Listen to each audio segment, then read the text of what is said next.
O Complexo Alemão sempre tem esses grandes líderes do Comando Vermelho, né? O grande QG ali do Comando Vermelho sempre foi o Complexo Alemão, né?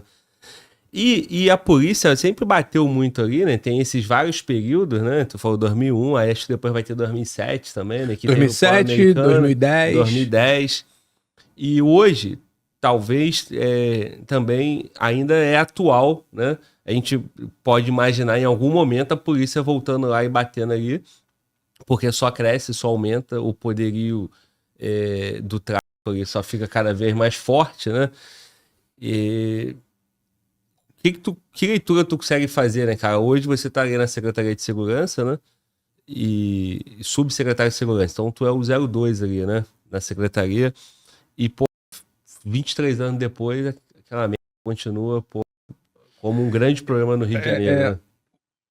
Eu conheci o secretário, Dr. Vitor, operando uma das vezes também no Complexo do Alemão, né? Isso lá atrás. Ele pela DRE da PF. Ele pela PF também, e eu pelo BOP. A gente fez muita operação em conjunto. Depois eu conto algumas histórias junto dele também, que foram bem interessantes. Mas o que a gente fala muito na secretaria? Olha, se a gente fizer a mesma coisa que a gente vem fazendo há 30 anos, porque isso começou antes de mim, a gente vai ter os mesmos resultados. Então a gente está formulando novas estratégias para também diminuir o poder bélico, né, e retomar território. E a gente está traçando alguns movimentos internos na polícia, estrategicamente, e assim, a minha experiência na Secretaria de Segurança, mesmo há pouco tempo que eu tô lá, eu vejo a importância também que é você traçar essa estratégia de aplicação da tropa, né? Não somente ir lá por ir, vão lá dar uma pancada neles. Hoje não funciona mais assim, porque já teve aqui, se eu não me engano, o Visacro, não veio aqui já? Já mais de uma vez. A guerra informacional que ele fala é uma coisa muito forte. Hoje o complexo está politizado absurdamente, né? De narrativas, inclusivas, que diminuem e enfraquecem um pouquinho o poder de entrada da polícia. A gente vai continuar operando quando necessário, mas talvez as estratégias e objetivos a gente tá traçando alguns movimentos junto à Polícia Militar e à Polícia Civil para enfraquecê-los cada vez mais e acabar com o crime naquela região. Mas com certeza, eu sou um fã e leitor que é meu amigo, né, o Visacro. Essa guerra irregular, né, essa guerra informacional hoje também tem que ser tratada como uma operação nossa. Então não é somente ir lá e trocar tiro, né, e fazer uma grande missão, que hoje a gente deve operar lá com um batalhão todo junto da CORE para poder fazer uma frente ao poderio bélico deles, mas a gente tem condições de fazer e nossa expectativa é que isso melhore em breve, né? Mas o Complexo do Alemão sempre foi, né, um grande problema em relação criminal, não as pessoas que moram lá, pelo amor de Deus, mora muita gente naquela região que ficam à mercê, né, dos marginais que gostam ali, talvez geográfica, por conta da questão geográfica que eles se inserem, né, eles têm ali como um grande bunker da facção. Inclusive, isso que tu acabou de citar, teve operações recentes no comando do Irá, né? Eu não sei se no teu comando, não tô recordado, mas aqueles 25, 26 mortos foi agora recente, né? Foi. E operação praticamente um batalhão inteiro junto com a CORE, né? Isso. E no teu comando ali, provavelmente você bateu ali... Teve uma com 13, é bem complexo operar lá no Alemão. Teve, né, operação com a PRF, né, inclusive. Teve com a PRF também. Lá na Vila Cruzeiro, um ótimo resultado logístico, que foi um baque neles logisticamente. É que eu falo, cada vez mais a gente tem que impedir eles de se sentir confortáveis naquele ambiente para não criar aquele bunker que criaram. Porque não adianta você só olhar finalisticamente lá o Complexo do Alemão. Porque como é que chegar essa arma lá? Então tem toda uma estrutura que a Polícia Militar está olhando junto com a Polícia Civil de impedir que essas estruturas cheguem lá. Como é que chega tanto armamento no Rio de Janeiro? Precisamos fechar essa sangria, né?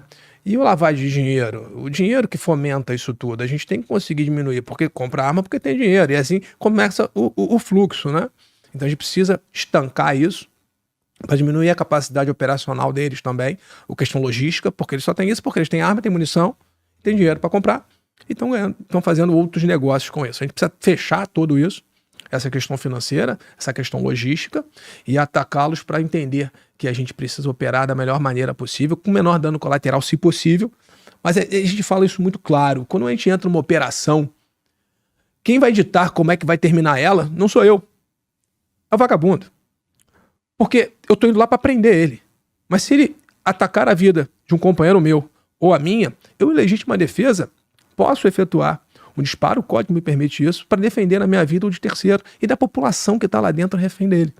Então o que vai ditar o que vai acontecer lá são eles. Se eles vierem com agressividade querendo efetuar disparos de arma de fogo contra a nossa equipe, a gente vai revidar para proteger a nossa equipe. Então isso é muito importante, que a gente, quem dita como ele vai depois, é ele mesmo, não é a gente, que a gente está indo lá para aprender, que somos profissionais. E isso, somos profissionais altamente qualificados, profissionais de segurança pública. Isso é importante todo público ter em mente, né? O policial não sai de casa querendo, hoje vou matar tanto. Esquece isso. Até por conta, às vezes, do erro que acontece. Ele sai de casa primeiro querendo voltar, não ser preso e fazer um bom trabalho e prender vagabundo.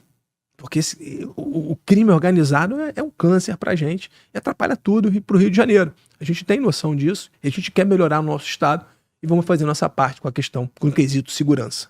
Tenha dúvida disso. É isso que tu colocou, cara. Como é que a arma chega, né? O dinheiro, a lavagem de dinheiro, que vai fomentar tudo isso, né? Quando a gente assiste de casa, né, o noticiário informando que teve uma operação do BOPE junto com a CORE ou com a PRF e foram 25, 26, 27, 28 mortos, 20 fuzis, 2 toneladas de droga, a população vibra porque vê que a polícia deu um prejuízo. Só que se não acontece, né, se não estanca, né, esse poder deles, eles recuperam isso aí na semana seguinte, pô, né? E outra coisa, o que é 25, lá dentro tem 500. Pô, não tem nem 10% do efetivo de baixa, né? O armamento que continua chegando. E a questão informacional, a guerra do dia seguinte, a guerra midiática, acaba impedindo que outras ocorrências desse vulto ocorram, né, cara? Porque, assim, eu não sei se por uma questão estratégica, certamente, né, também, vocês são profissionais, sabem o que estão fazendo, mas nós tivemos essa operação e depois nós não tivemos outras, né, dessa monta, né? Tivemos, mas os objetivos a serem alcançados, é o que eu falo, a gente não vai lá para matar 1, 2, 10, a questão não é essa, a gente vai lá com um objetivo. Ou prender algum marginal, ou estourar algum bunker com armamento e droga, a gente vai lá com o objetivo.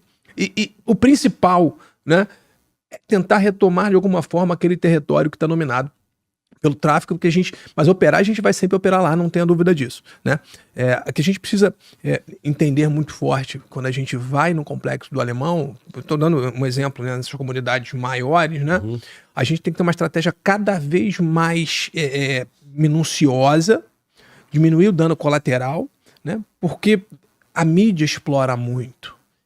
E muitas das vezes, não estou falando sempre, muitas das vezes explora negativamente. Então, isso é complicado na hora do dia seguinte, né? O Fabrício fala muito sobre isso, né? Do dia seguinte. Mas olha que interessante. Se você pegar e avaliar pelo número de confrontos armados que se tem e a letalidade policial, isso são alguns estudos que a gente está fazendo, né? O Novo deve ter comentado isso um pouco aqui, né? Tem um estudo que ele fez.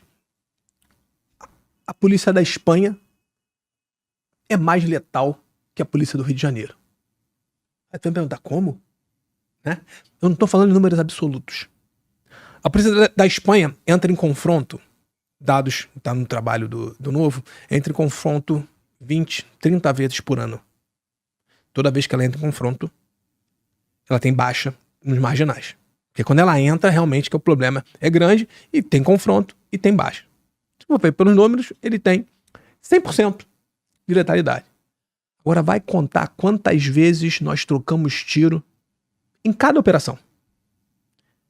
E quantos danos colaterais e mortes por intervenção policial ocasionam. Pega o percentual disso. Nossos policiais do Rio de Janeiro, policiais militares e policiais civis, são verdadeiros heróis. o que eles fazem na rua para proteger essa sociedade, Glauber, eles têm que ser tratados como heróis. Porque o risco de vida a todo momento que ele corre é para defender essa sociedade, é para que o caos não impere no Rio de Janeiro. E a gente, cada vez, nossa posição hoje na Secretaria de Segurança é traçar estratégias cada vez mais fortes para que ele consiga fazer isso da melhor forma possível, com uma proteção jurídica, já discutiram isso aqui várias vezes também, né? Para poder fazer muito bem seu trabalho e voltar para casa sã e salvo, sem nenhuma lesão. Isso que é importante. Desde o Complexo do Alemão, aonde for que ele for operar no Rio de Janeiro, ele tem que ter essa proteção, né?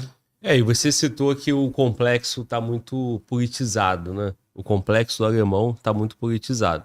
De fato, você pega não só o complexo, você pega na Maré e outras, tem ONGs ali dentro, né? Trabalhando ali dentro. Você tem um destaque até em época de campanha política, teve isso no Complexo Alemão, né? O boné CPX, né? Isso rodou o Brasil todo, até o mundo, aí ficou naquela polarização, né, de discussão. E aí, com isso, faz com que toda a atenção seja voltada para lá, né? Então, como é que você vai atuar, né? Vai fazer só trabalho de polícia? Se o Estado fizer só trabalho de polícia, ele sempre vai perder. Porque ele não tem só trabalho de confronto, confronto de arma de fogo. Ali tem trabalho de informação, tem trabalho através das ONGs, tem trabalho, essas ONGs de proteções que defendem, né, os presos mesmo, né, dentro do direito ali. Então vai ter representação lá no STF, lá na Corte Internacional e tal, e a polícia manda só a patrulha, né? Então, enquanto a polícia mandar só a patrulha, vai estar em desvantagem. O Estado, no caso. Não né? tenho dúvida disso. E isso é uma pauta que a gente tem hoje na Secretaria de Segurança. Conseguir buscar outros serviços, e o governador tem nos apoiado muito a agregar outros serviços para entrar não somente com a força policial. E a gente já está em algumas reuniões até avançadas, em alguns projetos vão sair, né, que realmente a gente não pode antecipar sem estar isso muito bem estruturado. Mas isso é uma lógica, né? Talvez a atividade policial seja não a primeira, mas talvez a última a entrar. Primeiro entra os projetos para estabelecer os programas dentro. Se sentir dificuldade, aí a força policial entra e dá o suporte necessário, né? Mas a gente está traçando estratégias bem interessantes quanto a isso, tá? Pode esperar que em breve algumas missões vão sair do estado do Rio de Janeiro para tentar estabilizar essas áreas, a gente conseguir dar uma tranquilidade até para o nosso mercado conseguir crescer, né? Porque são os impostos que pagam o nosso salário, são os impostos que pagam, né, toda a pujança do Rio de Janeiro, que eu acredito muito nesse estado, sabe? Eu amo esse estado de paixão. Eu brinquei outro dia que eu tenho talvez uma paixão tóxica pelo Rio de Janeiro, que ele é complexo, é difícil, mas eu não quero largar essa cidade linda e maravilhosa que nós temos. Eu vou brigar até o final para tentar deixar um legado de melhorias que talvez nós não consigamos pegar. Talvez sejam para os nossos filhos, nossos netos aí. E aí vem uma frase que o Dr. Vitor fala muito, né? Quem colhe tâmara não... Quem planta tâmara não colhe tâmara. Isso. A gente tem que ter essa visão. Não são projetos, a maioria deles, de governo, projeto de Estado, que vai ficar e vai perdurar.